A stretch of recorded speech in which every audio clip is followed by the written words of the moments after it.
Hi hello ನಮಸ್ಕಾರ ಸ್ನೇಹಿತರೆ. ಇವತ್ತಿನ ಈ ವಿಡಿಯೋದಲ್ಲಿ ನಾನು ತಿಳಿಸ್ತಿರುವ ಮಾಹಿತಿ ಯಾವುದಪ್ಪ ಅಂದ್ರೆ ವಿದ್ಯಾರ್ಥಿ ವೇತನ ಅಂದ್ರೆ 1ನೇ ತರಗತಿಯಿಂದ 10ನೇ ತರಗತಿ ವಿದ್ಯಾರ್ಥಿಗಳಿಗೆ ಅಂದ್ರೆ ಫ್ರೀ ಮ್ಯಾಟ್ರಿಕ್ ಸ್ಕಾಲರ್ಶಿಪ್ಗೆ ಅರ್ಜಿ ಪ್ರಾರಂಭ ಆಗಿದೆ.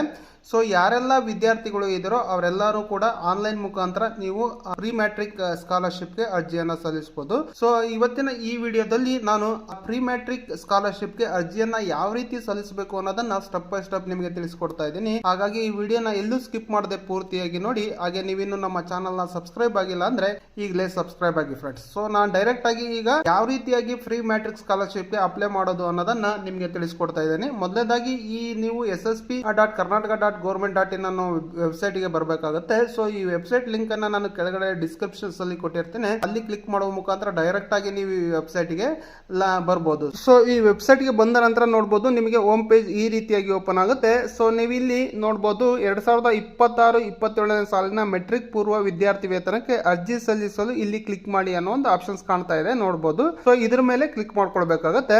ಸೊ ಇದ್ರ ಮೇಲೆ ಕ್ಲಿಕ್ ಮಾಡಿದ ನಂತರ ನೋಡಬಹುದು ನಿಮಗೆ ಈ ರೀತಿಯಾಗಿ ನಿಮ್ಮ ನೆಕ್ಸ್ಟ್ ಪೇಜ್ ಓಪನ್ ಆಗುತ್ತೆ. ಸೊ ಇಲ್ಲಿ ನೋಡಬಹುದು ನಿಮ್ಮ ಸ್ಟೂಡೆಂಟ್ ಯಾರು ಇರ್ತಾರೋ ಅವರ ಸ್ಯಾಟ್ಸ್ ಐಡಿ ಇರುತ್ತೆ. ನಿಮ್ಮ ಸ್ಕೂಲ್ ನಲ್ಲಿ ನಿಮಗೆ ಅದು ಕೊಟ್ಟಿರ್ತಾರೆ. ಸೊ ಆ ಸ್ಕೂಲ್ ನಲ್ಲಿ ಕೊಟ್ಟಿರ್ತಕ್ಕಂಥ ಸ್ಯಾಟ್ಸ್ ಐಡಿಯನ್ನ ನೀವು ಇಲ್ಲಿ ಎಂಟರ್ ಮಾಡಬೇಕಾಗುತ್ತೆ.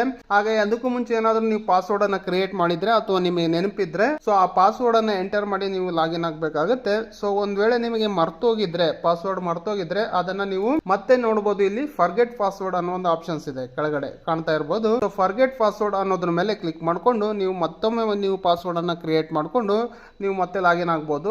ಮೊದಲೇದಾಗಿ ಇಲ್ಲಿ ಸ್ಯಾಟ್ಸ್ ಐಡಿ ಏನಿದೆ ಸೊ ಆ ಸ್ಟೂಡೆಂಟ್ ಲಾಗಿನ್ ನ ಸ್ಯಾಟ್ಸ್ ಐಡಿ ಅನ್ನ ಹಾಕೊಂಡು ಆಮೇಲೆ ನೀವು ಏನು ಹೊಸ ಪಾಸ್ವರ್ಡ್ ಅನ್ನ ಎಂಟರ್ ಮಾಡ್ಬೇಕಂತ ಇದ್ದೀರೋ ಆ ಪಾಸ್ವರ್ಡ್ ಅನ್ನ ಇಲ್ಲಿ ಎಂಟರ್ ಮಾಡ್ಕೊಳ್ಳಿ. ಅದಾದ ನಂತರ ನೋಡಬಹುದು ಕೆಳಗಡೆ ಕನ್ಫರ್ಮ್ ಪಾಸ್ವರ್ಡ್ ಅಂತ ಇದೆ. ಈಗ ಮೇಲೆ ಏನ್ ಟೈಪ್ ಅನ್ನು ಮಾಡಿದಿರೋ ಸೊ ಅದನ್ನೇ ಕೆಳಗಡೆ ಎಂಟರ್ ಮಾಡಿ ಗೆಟ್ OTP ಅನ್ನೋದ್ರ ಮೇಲೆ ಕ್ಲಿಕ್ ಮಾಡ್ಕೊಳ್ಳಿ. ಸೊ ಗೆಟ್ OTP ಅನ್ನೋದ್ರ ಮೇಲೆ ಕ್ಲಿಕ್ ಮಾಡಿದ್ರೆ ಸೊ ನೀವು ಇದಕ್ಕೂ ಮುಂಚೆ ಏನು ನಿಮ್ಮ ಮೊಬೈಲ್ ನಂಬರ್ ಅನ್ನ ಸ್ಯಾಟ್ಸ್ ಐಡಿ ಆಡ್ ಮಾಡಿರ್ತೀರೋ ಸೊ ಆ ಮೊಬೈಲ್ ನಂಬರ್ ಗೆ ಒಂದು OTP ಬಂದಿರುತ್ತೆ. ಆ OTP ಅನ್ನ ಇಲ್ಲಿ ಎಂಟರ್ ಮಾಡ್ಕೊಳ್ಳಿ. ಎಂಟರ್ ಮಾಡ್ಕೊಂಡು ಚೇಂಜ್ ಪಾಸ್ವರ್ಡ್ ಅನ್ನೋದ್ರ ಮೇಲೆ ಕ್ಲಿಕ್ ಮಾಡ್ಕೊಳ್ಳಿ. ಆಗ ನಿಮಗೆ ಏನು ಹೊಸ ಪಾಸ್ವರ್ಡ್ ಏನಿರುತ್ತೋ ಆ ಪಾಸ್ವರ್ಡ್ ಕ್ರಿಯೇಟ್ ಆಗಿರುತ್ತೆ. ಸೊ ಮತ್ತೊಮ್ಮೆ ನೀವು ಲಾಗಿನ್ ಪೇಜ್ ಗೆ ಬಂದು ಇಲ್ಲಿ ನಿಮ್ಮ ಸ್ಯಾಟ್ಸ್ ಐಡಿ ಏನಿದೆ ಸೊ ಸ್ಟೂಡೆಂಟ್ ಐಡಿ ಸೊ ಅದನ್ನ ಎಂಟರ್ ಮಾಡಿ ನಿಮ್ಮ ಪಾಸ್ವರ್ಡ್ ಅನ್ನ ಎಂಟರ್ ಮಾಡ್ಕೊಳ್ಳಿ. ಅದಾದ ನಂತರ ಕೆಳಗಡೆ ಕಾಣ್ತಕ್ಕಂಥ ಕ್ಯಾಪ್ಚಾ ಕೋಡ್ ಅನ್ನ ಎಂಟರ್ ಮಾಡಿ ಸ್ಟೂಡೆಂಟ್ ಲಾಗಿನ್ ಅನ್ನೋ ಒಂದು ಆಪ್ಷನ್ಸ್ ಮೇಲೆ ಕ್ಲಿಕ್ ಮಾಡ್ಕೊಳ್ಳಿ. ಸೊ ಆಗ ನೆಕ್ಸ್ಟ್ ನಿಮಗೆ ಸೊ ಈ ರೀತಿಯಾದ ಇಂಪಾರ್ಟೆಂಟ್ ಇನ್ಸ್ಟ್ರಕ್ಷನ್ಸ್ ಕೂಡ ನಿಮಗೆ ನೋಟಿಫಿಕೇಶನ್ಸ್ ಮುಖಾಂತರ ತೋರಿಸ್ತಾರೆ. ಅರ್ಜಿಯಲ್ಲಿ ಸಲ್ಲಿಸುವ ಮೊದಲು ಬಳಕೆದಾರ ಕೈಪಿಡಿ ಎಚ್ಚರಿಕೆಯಿಂದ ಓದಿ ಅಂತ. ಸೊ ಇದನ್ನ ಮೊದಲು ನೀವು ಏನ ಫಾಲೋ ಮಾಡಬೇಕು ಅನ್ನೋ ಡೀಟೇಲ್ಸ್ ಅನ್ನ ಇದನ್ನ ನೋಡ್ಕೊಳ್ಳಿ. ಸೊ ಅದೆಲ್ಲ ಈಗ ನಾನು ಡೈರೆಕ್ಟ್ ಆಗಿ ನಿಮಗೆ ನಾನೇ ಹೇಳ್ಕೊಡ್ತಾ ಇದ್ದೇನೆ ಯಾವ ರೀತಿಯಾಗಿ ಅಪ್ಲೈ ಮಾಡಬೇಕು ಅನ್ನೋದನ್ನ. ಅದಾದ ನಂತರ ಇಲ್ಲಿ ನೋಡಬಹುದು apply for free matrix scholarship ಅಂತ ಇದೆ. ಅದ್ರ ಮೇಲೆ ಕ್ಲಿಕ್ ಮಾಡ್ಕೊಂಡ್ರೆ ಅದೇ ನಿಮಗೆ ಮತ್ತೊಮ್ಮೆ ನೋಟಿಫಿಕೇಶನ್ ಶೋ ಆಗುತ್ತೆ. ನೋಡಬಹುದು 3 ಸ್ಟೆಪ್ ಗಳಿದೆ. ಸೊ ಈ 3 ಸ್ಟೆಪ್ ಗಳನ್ನ ನೀವು ಫಿಲ್ ಮಾಡಬೇಕಾಗುತ್ತೆ. 3 ಸ್ಟೆಪ್ ಗಳನ್ನ ಫಿಲ್ ಮಾಡಿದ್ರೆ ನೀವು ಅಪ್ಲಿಕೇಶನ್ ಕಂಪ್ಲೀಟ್ ಆಗಿ ಸಬ್ಮಿಟ್ ಮಾಡಿದ ರೀತಿ ಆಗಿರುತ್ತೆ. ಸೊ ಹಾಗಾಗಿ ಈ 3 ಸ್ಟೆಪ್ ಗಳನ್ನ ಸ್ಟೆಪ್ ಬೈ ಸ್ಟೆಪ್ ನೀವು ಫಾಲೋ ಮಾಡಬೇಕಾಗುತ್ತೆ. ಸೊ ನೋಡಬಹುದು ಮೊದಲೇ ಸ್ಟೆಪ್ ಅಲ್ಲಿ ನೋಡಬಹುದು ವ್ಯಾಸಂಗ, ಜಾತಿ, ವೈಯಕ್ತಿಕ ವಿವರ. ಸೊ ಇಷ್ಟೆಲ್ಲ ಇರುತ್ತೆ. ಈ ಸ್ಟೆಪ್ ಅನ್ನ ಕ್ಲಿಯರ್ ಮಾಡಬೇಕಾಗುತ್ತೆ. ಅದಾದ ನಂತರ ಎರಡನೇ ಸ್ಟೆಪ್ ನೋಡಬಹುದು ಹಾಸ್ಟೆಲ್ ಡೀಟೇಲ್ಸ್ ಏನಿರುತ್ತೆ ಅಂದ್ರೆ ವಸತಿ ನಿಲಯಗಳ ವಿವರಗಳು ಏನಿರುತ್ತೆ ಅದನ್ನ ಫಿಲ್ ಮಾಡಬೇಕಾಗುತ್ತೆ. ಅದಾದ ನಂತರ ನೋಡಬಹುದು 3ನೇ ಸ್ಟೆಪ್ ಅಲ್ಲಿ ಪ್ರಿವ್ಯೂ ಅಂಡ್ ಫೈನಲ್ ಸಬ್ಮಿಟ್ ಅಂತ ಇದೆ. ಅಂದ್ರೆ ನೀವು ಅದನ್ನ ಮತ್ತೊಮ್ಮೆ ಚೆಕ್ ಮಾಡಿ ಪೂರ್ವ ವೀಕ್ಷಣೆ ಮಾಡಿ ಆಗ ಅಂತಿಮ ಸಲ್ಲಿಕೆಯನ್ನ ಮಾಡಬೇಕಾಗಿರುತ್ತೆ. ಸೊ ಈ 3 ಸ್ಟೆಪ್ ಗಳನ್ನ ನೀವು ಕ್ಲಿಯರ್ ಮಾಡಬೇಕಾಗುತ್ತೆ. ಸೊ ನೋಡಬಹುದು ಮೊದಲನೇ ಸ್ಟೆಪ್ ಅಲ್ಲಿ ಅಪ್ಲೈ ಅನ್ನೋದ್ರ ಮೇಲೆ ಕ್ಲಿಕ್ ಮಾಡ್ಕೊಂಡು ನೋಡಬಹುದು ಅಪ್ಲೈ ಅಂತ ಕ್ಲಿಕ್ ಮಾಡಿದ ನಂತರ ನಿಮಗೆ ನೆಕ್ಸ್ಟ್ ಈ ರೀತಿಯಾಗಿ ಪೇಜ್ ಬರುತ್ತೆ. ಇಲ್ಲಿ ನೋಡಬಹುದು ಸ್ಯಾಟ್ಸ್ ಅಕಾಡೆಮಿ ಡೀಟೇಲ್ಸ್ ಅಂತ ಇದೆ. ಸೊ ಇಲ್ಲಿ ಏನ್ ಮಾಡಬೇಕಪ್ಪ ಅಂದ್ರೆ ಇಲ್ಲಿ ಮತ್ತೊಮ್ಮೆ ನಿಮ್ಮ ಸ್ಯಾಟ್ಸ್ ಐಡಿಯನ್ನ ಎಂಟರ್ ಮಾಡಿ ಗೆಟ್ ಡಾಟಾ ಅನ್ನೋದ್ರ ಮೇಲೆ ಕ್ಲಿಕ್ ಮಾಡ್ಕೊಳ್ಳಿ. ಸೊ ಗೆಟ್ ಡಾಟಾ ಅಂತ ಕ್ಲಿಕ್ ಮಾಡಿದ್ರೆ ನೋಡಬಹುದು ಕನ್ಫರ್ಮೇಶನ್ಸ್ ಅಂತ ಕೇಳ್ತಾ ಇದೆ. ಅಂದ್ರೆ ನಿಮ್ಮ ಆಧಾರ್ ಅಲ್ಲಿರೋ ನೇಮು ಹಾಗೆ ನಿಮ್ಮ ಸ್ಯಾಟ್ಸ್ ಐಡಿಯಲ್ಲಿರೋ ನೇಮು ಎರಡು ಸೇಮ್ ಇದೆಯಾ ಅನ್ನೋದನ್ನ ಒಮ್ಮೆ ವೆರಿಫಿಕೇಶನ್ಸ್ ಮಾಡ್ಕೊಳ್ಳಿ. ಅಂದ್ರೆ ಎರಡು ಸೇಮ್ ಇದ್ರೆ ಬೆಟರ್. ಸೊ ಅದಕ್ಕಾಗಿ ನೀವು ಎರಡು ಸರಿ ಇದೆಯಾ ಸ್ಪೆಲ್ಲಿಂಗ್ ಎಲ್ಲ ಅನ್ನೋದನ್ನ ಚೆಕ್ ಮಾಡ್ಕೊಂಡು ಸರಿ ಇದ್ರೆ ಎಸ್ ಅಂತ ಕ್ಲಿಕ್ ಮಾಡ್ಕೊಂಡು ಮುಂದುವರಿಬಹುದು. ಮತ್ತೊಮ್ಮೆ ಎಸ್ ಅಂತ ಕ್ಲಿಕ್ ಮಾಡಿ. ಸೊ ಎಸ್ ಅಂತ ಕ್ಲಿಕ್ ಮಾಡಿದ ನಂತರ ನೋಡಬಹುದು ಆಟೋಮೆಟಿಕ್ ಆಗಿ ನಿಮ್ಮ ಡೀಟೇಲ್ಸ್ ಏನಿರುತ್ತೋ ಆಟೋಮೆಟಿಕ್ ಫೆಚ್ ಆಗಿರುತ್ತೆ. ಸೊ ನಿಮ್ಮ ಸ್ಕೂಲ್ ಹೆಸರಾಗಿರ್ಬೋದು, ವಿಳಾಸ ಆಗಿರ್ಬೋದು, ಹಾಗೆ ನಿಮ್ ಗ್ರೇಡ್ ಏನು, ತಂದೆ ತಾಯಿ ಹೆಸರು ಪ್ರತಿಯೊಂದನ್ನು ಕೂಡ ಕಂಪ್ಲೀಟ್ ಆಗಿ ನಿಮಗೆ ಇಲ್ಲಿ ಫೆಚ್ ಆಗುತ್ತೆ. ಸೊ ಫೆಚ್ ಆಗುತ್ತೆ. ಅದಾದ ನಂತರ ನೋಡಬಹುದು ಡಿಸ್ಪ್ಲೇ ಡೀಟೇಲ್ಸ್ ಆರ್ ಕರೆಕ್ಟ್ ಅಂತ ಕೇಳ್ತಾ ಇದೆ. ಅಂದ್ರೆ ಇಲ್ಲಿವರೆಗೂ ತೋರಿಸ್ತಕ್ಕಂತ ಎಲ್ಲಾ ಡೀಟೇಲ್ಸ್ ಸರಿ ಇದೆಯಾ ಅಂತ ಕೇಳ್ತಾ ಇದೆ. ಸೊ ಅದನ್ನ ಒಮ್ಮೆ ಕ್ರಾಸ್ ಚೆಕ್ ಮಾಡ್ಕೊಂಡು ಸರಿ ಇದ್ರೆ ಎಸ್ ಅಂತ ಕ್ಲಿಕ್ ಮಾಡ್ಕೊಳ್ಳಿ. ಸೊ ಎಸ್ ಅಂತ ಕ್ಲಿಕ್ ಮಾಡಿದ ನಂತರ ನೋಡಬಹುದು ಕೆಳಗಡೆ ಸೇವ್ ಅಂಡ್ ಪ್ರೊಸೀಡ್ ಅನ್ನೋ ಒಂದು ಆಪ್ಷನ್ಸ್ ಬರುತ್ತೆ. ಅದರ ಮೇಲೆ ಕ್ಲಿಕ್ ಮಾಡ್ಕೊಳ್ಳಿ. ಸೇವ್ ಅಂಡ್ ಪ್ರೊಸೀಡ್ ಅನ್ನೋದ್ರ ಮೇಲೆ ಕ್ಲಿಕ್ ಮಾಡಿದ ನಂತರ ನೋಡಬಹುದು ನಿಮಗೆ ಈ ರೀತಿಯಾಗಿ ನಿಮಗೆ ನೆಕ್ಸ್ಟ್ ಪೇಜ್ ಬರುತ್ತೆ. ಇಲ್ಲಿ ನೋಡಬಹುದು ಡಾಟಾ ಸೇವ್ಡ್ ಸಕ್ಸಸ್ಫುಲಿ ಅಂತ ಒಂದು ಪಾಪಪ್ ಅಲ್ಲಿ ಕೂಡ ನಿಮಗೆ ಬರುತ್ತೆ. ಸೊ ಅಲ್ಲಿ ಓಕೆ ಅನ್ನೋದನ್ನ ಕ್ಲಿಕ್ ಮಾಡ್ಕೊಳ್ಳಿ. ಸೊ ಅದಾದ ನಂತರ ನೋಡಬಹುದು ಕೆಳಗಡೆ ಬಂದ್ರೆ ಇಲ್ಲಿ ನಿಮ್ಮ ಪೇರೆಂಟ್ಸ್ ನ ಆಕ್ಯುಪೇಷನ್ ಡೀಟೇಲ್ಸ್ ಅನ್ನ ಅಂದ್ರೆ ಪೋಷಕ ವೃತ್ತಿಯ ವಿವರಗಳನ್ನ ನಮೂದಿಸಬೇಕಾಗುತ್ತೆ. ಸೊ ಒಂದ್ ವೇಳೆ ಅದು ಎಸ್ ಇದ್ರೆ ಎಸ್ ಅಂತ ಕೊಡಿ, ಇಲ್ಲಾಂದ್ರೆ ನಾರ್ಮಲ್ ಆಗಿ ಎಲ್ಲ ನೋ ಇರುತ್ತೆ. ಸೊ ನೋ ಅನ್ನೋ ಒಂದು ಆಪ್ಷನ್ಸ್ ಮೇಲೆ ಕ್ಲಿಕ್ ಮಾಡ್ಕೊಳ್ಳಿ. ಸೊ ಅದಾದ ನಂತರ ಸೇವ್ ಅಂಡ್ ಪ್ರೊಸೀಡ್ ಅನ್ನೋ ಒಂದು ಆಪ್ಷನ್ಸ್ ಮೇಲೆ ಕ್ಲಿಕ್ ಮಾಡಿ. ಅದಾದ ನಂತರ ಮತ್ತೊಮ್ಮೆ ಪಾಪ ಬರುತ್ತೆ, ಇಲ್ಲಿ ಓಕೆ ಅಂತ ಕ್ಲಿಕ್ ಮಾಡ್ಕೊಂಡು ಅದಾದ ನಂತರ ನೋಡಬಹುದು ಕೆಳಗಡೆ ನಿಮ್ಮ ಜಾತಿ ಆದಾಯದ ವಿವರಗಳನ್ನ ನೀವು ಇಲ್ಲಿ ಸಲ್ಲಿಸಬೇಕಾಗುತ್ತೆ. ನೋಡಬಹುದು ಮೊದಲನೇ ಆಪ್ಷನ್ ನಿಮ್ಮ ಬಳಿ ಜಾತಿ ಮತ್ತು ಆದಾಯ ಪ್ರಮಾಣ ಪತ್ರ ಇದೆಯಾ ಅಂತ ಕೇಳ್ತಾ ಇದೆ. ಎಸ್ ಅನ್ನೋದನ್ನ ಕ್ಲಿಕ್ ಮಾಡ್ಕೊಳ್ಳಿ. ಅದಾದ ನಂತರ ನೋಡಬಹುದು ಪ್ರಮಾಣ ಪತ್ರದ ವಿವರವನ್ನ ನೀವು ಇಲ್ಲಿ ರಿಜಿಸ್ಟರ್ ಮಾಡಬೇಕಾಗುತ್ತೆ. ನಿಮ್ಮ ಧರ್ಮ ಯಾವುದು ಅನ್ನೋದನ್ನ ಸೆಲೆಕ್ಟ್ ಮಾಡ್ಕೊಳ್ಬೇಕಾಗತ್ತೆ. ಹಾಗೆ NSP ರಿಜಿಸ್ಟ್ರೇಷನ್ಸ್ ID ಅಂತ ಇದೆ.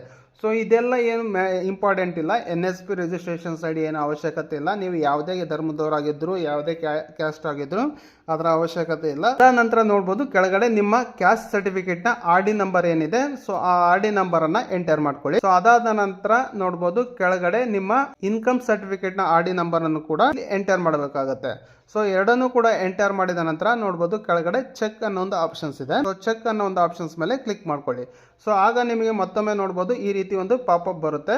ಅಂದ್ರೆ ನೀವು ಯಾವ ಕ್ಯಾಟಗರಿ ಅವರು ಅನ್ನೋದು ಅದಕ್ಕೆ ಏನು ಇಲ್ಲಿ NSP ID ಏನು ಕಡ್ಡಾಯವಲ್ಲ ಅನ್ನೋ ಒಂದು ಇನ್ಫಾರ್ಮೇಶನ್ಸ್ ಕೂಡ ಬರುತ್ತೆ. ಅಲ್ಲಿ ಓಕೆ ಅನ್ನೋದನ್ನ ಕ್ಲಿಕ್ ಮಾಡ್ಕೊಳ್ಳಿ. ಸೊ ಅದಾದ ನಂತರ ನೋಡಬಹುದು ನೆಕ್ಸ್ಟ್ ನಿಮ್ಮ ಡೀಟೇಲ್ಸ್ ಏನು ನಿಮ್ಮ RD ನಂಬರ್ ಅಲ್ಲಿ ಇನ್ಕಮ್ ಸರ್ಟಿಫಿಕೇಟ್ ಅಲ್ಲಿ ಆಗಿರ್ಬೋದು, ಆ ಕ್ಯಾಸ್ಟ್ ಸರ್ಟಿಫಿಕೇಟ್ ಅಲ್ಲಿ ಏನು ನಿಮ್ಮ RD ನಂಬರ್ ಡೀಟೇಲ್ಸ್ ಅಂತ ಆಟೋಮೆಟಿಕ್ ಆಗಿ ನಿಮ್ಮ ಡೀಟೇಲ್ಸ್ ಎಲ್ಲ ಫೆಚ್ ಆಗಿರುತ್ತೆ. ಏನೋ ಅದರಲ್ಲಿ ಇರ್ತಕ್ಕಂಥ ಏನು ಕ್ಯಾಟಗರಿ ಡೀಟೇಲ್ಸ್ ಇರ್ಬೋದು, ಇನ್ಕಮ್ ಡೀಟೇಲ್ಸ್ ಎಲ್ಲ ಅದನ್ನು ಫೆಚ್ ಆಗಿರುತ್ತೆ.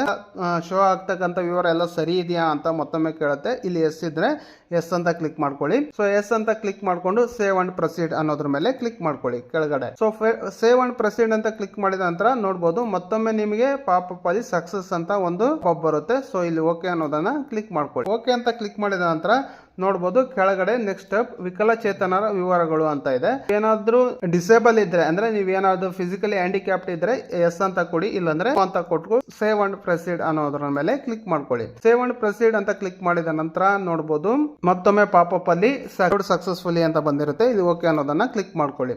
ಸೊ ಓಕೆ ಅಂತ ಕ್ಲಿಕ್ ಮಾಡಿದ ನಂತರ ನೋಡಬಹುದು ನೆಕ್ಸ್ಟ್ ಇಲ್ಲಿ ನಿಮ್ಮ ವೈಯಕ್ತಿಕ ವಿವರಗಳು ಅಂತ ಇದೆ. ಸೊ ಇಲ್ಲಿ ನಿಮ್ಮ ವೈಯಕ್ತಿಕ ವಿವರಗಳನ್ನ ಪ್ರತಿಯೊಂದು ಏನು ನಿಮ್ಮ ನೇಮ್ ಆಲ್ರೆಡಿ ಅದರಲ್ಲಿ ಫೆಚ್ ಆಗಿರುತ್ತೆ, ನಿಮ್ಮ ಜೆಂಡರ್ ಫೆಚ್ ಆಗಿರುತ್ತೆ, ಮೊಬೈಲ್ ನಂಬರ್ ಕೂಡ ಆಡ್ ಆಗಿರುತ್ತೆ. ಹಾಗೆ ಇಲ್ಲಿ ನಿಮ್ಮ ಹೋಮ್ ಡಿಸ್ಟಿಕ್ ಯಾವುದು ಅನ್ನೋದನ್ನ ಸೆಲೆಕ್ಟ್ ಮಾಡ್ಕೊಳ್ಬೇಕಾಗುತ್ತೆ. ಹಾಗೆ ತಾಲೂಕು ಯಾವುದು ಅನ್ನೋದನ್ನ ಸೆಲೆಕ್ಟ್ ಮಾಡ್ಕೊಳ್ಬೇಕಾಗುತ್ತೆ. ಹಾಗೆ ನಿಮ್ಮ ವಿಧಾನಸಭಾ ಕ್ಷೇತ್ರ ಯಾವುದು ಅನ್ನೋದನ್ನ ಸೆಲೆಕ್ಟ್ ಮಾಡಬೇಕಾಗುತ್ತೆ. ಹಾಗೆ ನಿಮ್ಮ ಪರ್ಮನೆಂಟ್ ಅಡ್ರೆಸ್ ಡೀಟೇಲ್ಸ್ ಅನ್ನ ಇಲ್ಲಿ ಎಂಟರ್ ಮಾಡಬೇಕಾಗುತ್ತೆ. ಸೊ ಪರ್ಮನೆಂಟ್ ಡೀಟೇಲ್ಸ್ ಅನ್ನ ಎಂಟರ್ ಮಾಡಿ ಅದಾದ ನಂತರ ನೀವು ಕರ್ನಾಟಕ ರಾಜ್ಯದ ನಿವಾಸಿಗಳೇ ಅಂತ ಕೇಳ್ತದೆ, ಎಸ್ ಅನ್ನೋದನ್ನ ಕ್ಲಿಕ್ ಮಾಡಿ. ಹಾಗೆ ಮೇಲೆ ಪ್ರದರ್ಶಿಸಲಾದ ವಿವರಗಳು ಸರಿ ಇದೆಯಾ ಅಂತ ಕೇಳ್ತಾ ಇದೆ, ಎಲ್ಲ ಸರಿ ಇದೆ ಅಂತ ಒಮ್ಮೆ ಕ್ರಾಸ್ ಚೆಕ್ ಮಾಡ್ಕೊಂಡು ಎಸ್ ಅಂತ ಕ್ಲಿಕ್ ಮಾಡಿ. ಎಸ್ ಅಂತ ಕ್ಲಿಕ್ ಮಾಡಿದ ನಂತರ ನೋಡಬಹುದು ನಿಮಗೆ ಕೆಳಗಡೆ ಸೇವ್ ಅಂಡ್ ಪ್ರೊಸೀಡ್ ಅನ್ನೋ ಒಂದು ಆಪ್ಷನ್ಸ್ ಓಪನ್ ಆಗುತ್ತೆ. ಸೇವ್ ಅಂಡ್ ಪ್ರೊಸೀಡ್ ಅನ್ನೋ ಒಂದು ಆಪ್ಷನ್ಸ್ ಮೇಲೆ ಕ್ಲಿಕ್ ಮಾಡ್ಕೊಳ್ಳಿ. ಸೊ ಸೇವ್ ಅಂಡ್ ಪ್ರೊಸೀಡ್ ಅಂತ ಆಪ್ಷನ್ಸ್ ಮೇಲೆ ಕ್ಲಿಕ್ ಮಾಡಿದ ನಂತರ ನೋಡಬಹುದು ಇಲ್ಲಿ ನಿಮ್ಮ ಪಾಪಪ್ ಅಲ್ಲಿ ಡಾಟಾ ಸೇವ್ಡ್ ಸಕ್ಸಸ್ಫುಲಿ ಅಂತ ಕೂಡ ಶೋ ಆಗಿರುತ್ತೆ. ಅದನ್ನ ಓಕೆ ಅಂತ ಕ್ಲಿಕ್ ಮಾಡ್ಕೊಳ್ಳಿ. ಅದಾದ ನಂತರ ನೋಡಬಹುದು ನೀವು ಒಮ್ಮೆ ಎಲ್ಲ ಫಿಲ್ ಮಾಡಿರ್ತಕ್ಕಂಥ ಸರಿ ಇದೆಯಾ ಅಂತ ಒಮ್ಮೆ ಕ್ರಾಸ್ ಚೆಕ್ ಮಾಡ್ಕೊಳ್ಳಿ. ಸರಿ ಇದ್ರೆ ಓಕೆ, ಸರಿ ಇಲ್ಲ ಅಂದ್ರೆ ಕೆಳಗಡೆ ನೋಡಬಹುದು ಕೆಳಗಡೆ ಎಡಿಟ್ ಅನ್ನೋ ಒಂದು ಆಪ್ಷನ್ಸ್ ಕೂಡ ಇದೆ. ಸೊ ಎಡಿಟ್ ಅನ್ನೋ ಒಂದು ಆಪ್ಷನ್ಸ್ ಮೇಲೆ ಕ್ಲಿಕ್ ಮಾಡ್ಕೊಳ್ಳಿ. ಕ್ಲಿಕ್ ಮಾಡ್ಕೊಂಡು ಯಾವ್ದು ಸರಿ ಇಲ್ಲ ಅದನ್ನ ಮತ್ತೊಮ್ಮೆ ಎಡಿಟ್ ಮಾಡ್ಕೊಳ್ಬಹುದು. ಸೊ ಅದಾದ ನಂತರ ನೋಡಬಹುದು ನೆಕ್ಸ್ಟ್ ಸ್ಟೆಪ್ ಅನ್ನ ನೀವು ಇಲ್ಲಿ ನೆಕ್ಸ್ಟ್ ಕೆಳಗಡೆ ನೆಕ್ಸ್ಟ್ ಅನ್ನೋ ಒಂದು ಆಪ್ಷನ್ಸ್ ಮೇಲೆ ಕ್ಲಿಕ್ ಮಾಡಿದ್ರೆ ಸೊ ನೆಕ್ಸ್ಟ್ ಸ್ಟೆಪ್ ಕೂಡ ಹೋಗುತ್ತೆ. ಅಥವಾ ಇಲ್ಲಿ ಮೇಲೆ apply for free matrix scholarship ಅನ್ನೋ ಒಂದು ಆಪ್ಷನ್ಸ್ ಇದೆ, ಅಲ್ಲಿ ಕ್ಲಿಕ್ ಮಾಡೋ ಮುಖಾಂತರ ಇಲ್ಲಿ ನೋಡಬಹುದು ಸೆಕೆಂಡ್ ಸ್ಟೆಪ್ ಏನಿದೆ ಅಲ್ಲಿ ನಿಮಗೆ ಅಪ್ಲೈ ಅನ್ನೋ ಒಂದು ಆಪ್ಷನ್ಸ್ ಮೇಲೆ ಕ್ಲಿಕ್ ಮಾಡ್ಕೊಳ್ಳಿ. ಸೊ ಅಪ್ಲೈ ಅಂತ ಕ್ಲಿಕ್ ಮಾಡಿ ನೋಡಬಹುದು ವಸತಿ ವಿವರ ಅಂತ ಕೇಳ್ತಾ ಇದೆ. ನೀವು ಡೇ ಸ್ಕಾಲರ್ ವಿದ್ಯಾರ್ಥಿ ಅಂತ ಕೇಳ್ತಾ ಇದೆ. ಎಸ್ ಇದ್ರೆ ಎಸ್ ಅಂತ ಕೊಡಿ, ಸೊ ನೋ ಇದ್ರೆ ನೋ ಅಂತ ಕೊಡಿ. ಸೊ ಎಸ್ ಅಂತ ನಾವಿಲ್ಲಿ ಎಸ್ ಅಂತ ಕೊಟ್ಟು ಸೇವ್ ಅನ್ನೋ ಒಂದು ಆಪ್ಷನ್ಸ್ ಮೇಲೆ ಕ್ಲಿಕ್ ಮಾಡ್ಕೊಳ್ಳಿ. ಸೇವ್ ಅಂತ ಕ್ಲಿಕ್ ಮಾಡಿದ ನಂತರ ನೋಡಬಹುದು ಕೆಳಗಡೆ ನೆಕ್ಸ್ಟ್ ಅನ್ನೋ ಒಂದು ಆಪ್ಷನ್ಸ್ ಇದೆ. ಸೊ ಅದ್ರ ಮೇಲೆ ಕ್ಲಿಕ್ ಮಾಡ್ಕೊಳ್ಳಿ. ಸೊ ಆಟೋಮೆಟಿಕ್ ಆಗಿ ಇದುವರೆಗೆ ಏನೆಲ್ಲ ಫಿಲ್ ಮಾಡಿದಿರೋ ಸೊ ಎಲ್ಲದೂ ಕೂಡ ಆಟೋಮೆಟಿಕ್ ಆಗಿ ಇಲ್ಲಿ ಶೋ ಆಗ್ತಾ ಇದೆ. ನೋಡಬಹುದು ಪ್ರತಿಯೊಂದನ್ನ ನೀವು ಮತ್ತೊಮ್ಮೆ ನೀವು ಕ್ರಾಸ್ ಚೆಕ್ ಮಾಡ್ಕೊಳ್ಬಹುದು. ನಿಮ್ಮ ಎಲ್ಲಾ ಡೀಟೇಲ್ಸ್ ಏನೆಲ್ಲ ವಿವರಗಳು ಸಲ್ಲಿಸಿದ್ರು ಸೊ ಅದನ್ನ ಚೆಕ್ ಮಾಡ್ಕೊಂಡು ಇಲ್ಲಿ ಡಿಕ್ಲರೇಷನ್ ಫಾರ್ಮ್ ಇರುತ್ತೆ. ಸೊ ಕೆಳಗಡೆ ಒಂದು ಚಿಕ್ಕ ಟಿಕ್ ಬಾಕ್ಸ್ ಇರುತ್ತೆ. ಸೊ ಆ ಚಿಕ್ಕ ಟಿಕ್ ಬಾಕ್ಸ್ ಮೇಲೆ ಕ್ಲಿಕ್ ಮಾಡಿ ಸಬ್ಮಿಟ್ ಅನ್ನೋ ಒಂದು ಆಪ್ಷನ್ಸ್ ಮೇಲೆ ಕ್ಲಿಕ್ ಮಾಡ್ಕೊಳ್ಳಿ. ಸೊ ಸಬ್ಮಿಟ್ ಅಂತ ಕ್ಲಿಕ್ ಮಾಡಿದ ನಂತರ ನೋಡಬಹುದು your scholarship application submitted successfully and please print acknowledgement for your future reference ಅಂತ ಒಂದು ಪಾಪಪ್ ಕೂಡ ಬರುತ್ತೆ. ಸೊ ಇಲ್ಲಿ ಓಕೆ ಅನ್ನೋದನ್ನ ಕ್ಲಿಕ್ ಮಾಡ್ಕೊ. ಓಕೆ ಅಂತ ಕ್ಲಿಕ್ ಮಾಡಿದ ನಂತರ ನೋಡಬಹುದು ಪ್ರಿಂಟ್ ಅಕ್ನಾಲಜ್ಮೆಂಟ್ ಅಂತ ಒಂದು ಆಪ್ಷನ್ಸ್ ಇದೆ. ಸೊ ಅದ್ರ ಮೇಲೆ ಕ್ಲಿಕ್ ಮಾಡಿದ್ರೆ ನೀವು ಇದುವರೆಗೆ ಫಿಲ್ ಮಾಡಿದ ನಿಮ್ಮ ಅಕ್ನಾಲಜ್ಮೆಂಟ್ ಕೂಡ ಇಲ್ಲಿ ರೆಡಿ ಆಗುತ್ತೆ. ಸೊ ಇದನ್ನ ಪ್ರಿಂಟ್ ಔಟ್ ಕೂಡ ಪಡ್ಕೊಳ್ಬಹುದು. ನಿಮ್ಮ ಫ್ಯೂಚರ್ ರೆಫರೆನ್ಸ್ಗೆ ಅದನ್ನ ನೀವು ದಾಖಲೆಯಾಗಿ ಇಟ್ಕೊಳ್ಬಹುದು. ಸೊ ಈ ರೀತಿಯಾಗಿ ನಿಮ್ಮ SSP ಸ್ಕಾಲರ್ಶಿಪ್ಗೆ ಅಪ್ಲೈನ ಈಸಿಯಾಗಿ ನೀವೇ ಆರಾಮಾಗಿ ನಿಮ್ಮ ಮನೆಯಲ್ಲೇ ಕೂತು ಮಾಡ್ಕೊಳ್ಬೋದು. ಸೊ ನೋಡಿದ್ರಲ್ಲ, ಈ ರೀತಿಯಾಗಿ SSP free matrix scholarship apply ಮಾಡ್ಬೋದು. ಸೊ ನಾನು ಈ ಕೊಟ್ಟಿರ್ತಕ್ಕಂಥ ಈ ಮಾಹಿತಿ ನಿಮಗೆ ಇಷ್ಟ ಆಗಿದೆ ಅನ್ಕೊಳ್ತೇನೆ. ಇಷ್ಟ ಆಗಿದ್ರೆ ಒಂದು ಲೈಕ್ ಮಾಡಿ, ಹಾಗೆ ನಿಮ್ಮ ಅನಿಸಿಕೆ ಅಭಿಪ್ರಾಯಗಳನ್ನು ನಮಗೆ ಕಮೆಂಟ್ ಮೂಲಕ ತಿಳಿಸಿ. ಹಾಗೂ ಇದೇ ರೀತಿ ಇಂಟ್ರೆಸ್ಟಿಂಗ್ ಮತ್ತು ಯೂಸ್ಫುಲ್ ಮಾಹಿತಿಗಾಗಿ ನಮ್ಮ ಚಾನಲನ್ನು ಸಬ್ಸ್ಕ್ರೈಬ್ ಮಾಡ್ಕೊಳ್ಳಿ friends. Thank you for watching. Take care.